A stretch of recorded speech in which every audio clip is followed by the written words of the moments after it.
Employment often carries a singular assumption, the pursuit of a paycheck, hopefully a happy pursuit of a paycheck.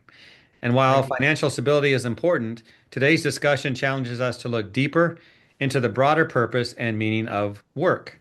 And to talk about this, I'm pleased to welcome a frequent guest, Chuck Violand. Hello, Chuck. Hey, Jeff, how you doing? Good. Good to see you. Good to see you as well. So, Chuck, we're going to discuss in your book, Forging Dynasty Businesses. Let me get there. Chapter 12, Yep. Purposefulness of Employment. Employment has a purpose, Chuck. You Do know you that. believe it? Yes. Yeah. Interesting topic. And I think a lot of people just think about what I already mentioned. A job is a job, a paycheck's a paycheck. But let's talk about this in detail. Tell us why this chapter is so important to you. Well, there's several reasons why. I mean, obviously, I think the whole climate of what people expect from their jobs has changed. There are a few decisions we make in finding the work that we want to do. Am I capable of doing this work physically, mentally, emotionally? Then, is it the kind of work that I would enjoy doing? Is this work something I would enjoy doing for a long time? And finally, is this the type of company that I would want to enjoy working at? Safety, culturally, and what I find a fulfilling sense of purpose working here. When people my age entered the workplace, and Jeff, no surprise, I'm a boomer. Okay, many of the criteria didn't exist. Okay, we didn't think about cultural fits. Safety was more about not wanting to die on the job than it was not wanting to get hurt. And we didn't look to our employers for social justice or personal fulfillment issues. We did those things on our own. Many of us took jobs because they were available. Remember, this was a time when there were more workers looking for work than there were jobs. But things have changed since then. One of them being that there are now more jobs available than there are people to fill them. So workers can be selective about where they choose to work. Another shift that's taken place is that with millennials and now with Gen Z, many of them look at work as more than just a paycheck. They want work that reflects their personal values. If they're going to trade their time and talents for a paycheck, they want it to bring meaning beyond just the work they do or the money they earn. Younger workers had their eyes wide open as they were growing up. They saw what happened with the financial meltdown of 2008 and how it impacted people's lives in their life. And then they saw the giant upheaval brought on by COVID-19 in 2020. And that's still fresh. They saw how volatile and unpredictable the workplace can be. Now, Jeff, in my opinion, and this is just my opinion, I think they've said, if I'm going to play this game, I want it to be more than just money. I want it to be about more than just money. And, I'm not sure how different this is really than what an entrepreneur goes through when they're trying to choose the business that they want to start. I mean, who would have ever thought that an employee might have some of that entrepreneurial opportunities in a way because there are jobs out there. Yeah, good points, Chuck. Thank you. You also in this chapter cite a nonprofit organization as an example worth looking at, a nonprofit. Can you talk about that? Oh, yeah. I'd love to talk about this, Jeff. Actually, this is one of my favorite stories. It's about an organization called Team Rubicon. Now, Team Rubicon is a disaster relief organization founded by two guys, Jake Wood and Bill McNulty, in 2010. Now, that's 15 years ago.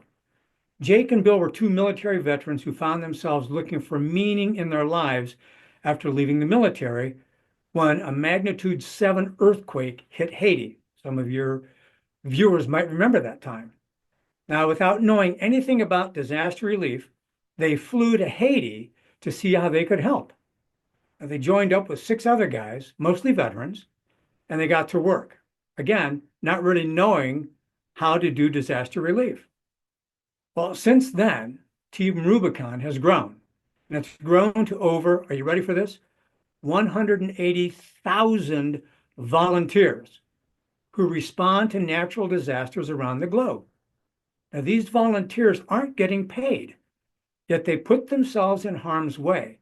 doing backbreaking work in less than favorable conditions because they believe in the company's mission. Jeff, I got to tell you, I get shivers up my spine just thinking about this organization. Now, there's no doubt that it's tough to find good workers in today's workplace. I get that, okay? And I'm not ignoring that. But whenever I hear a business owner complain about not being able to find good workers, I relate the story about Team Rubicon and let them know that, yes, these are people that are doing it for free. Uh, Next, you also dig into employee motivation, community involvement, charitable causes.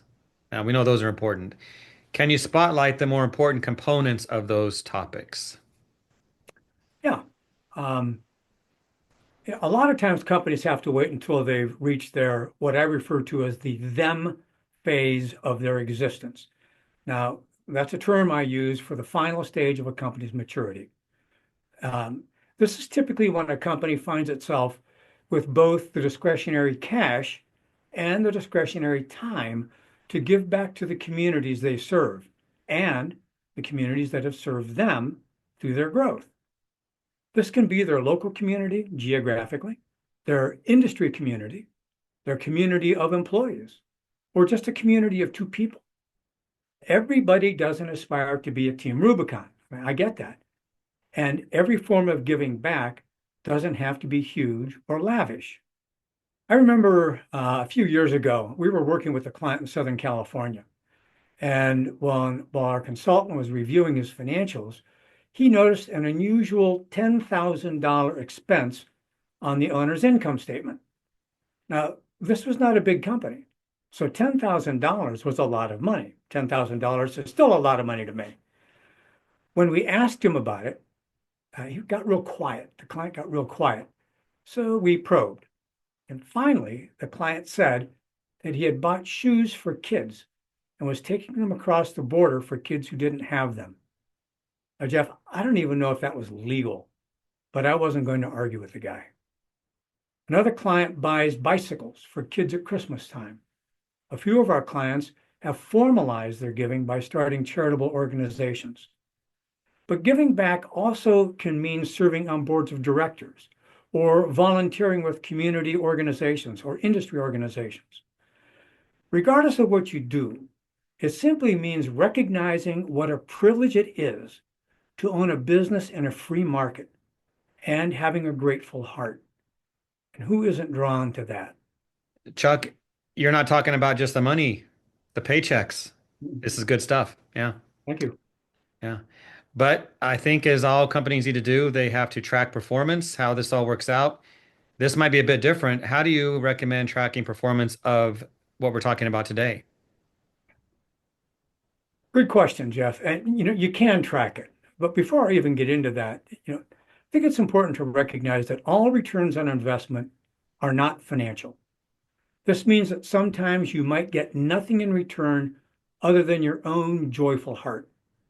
Other times it might mean that you attract the kind of employees you want, just like Jake Wooden and Bill McNulty did at Team Rubicon. Or maybe it means that the people you employ stay with you longer because they feel fulfilled by the mission that your company has.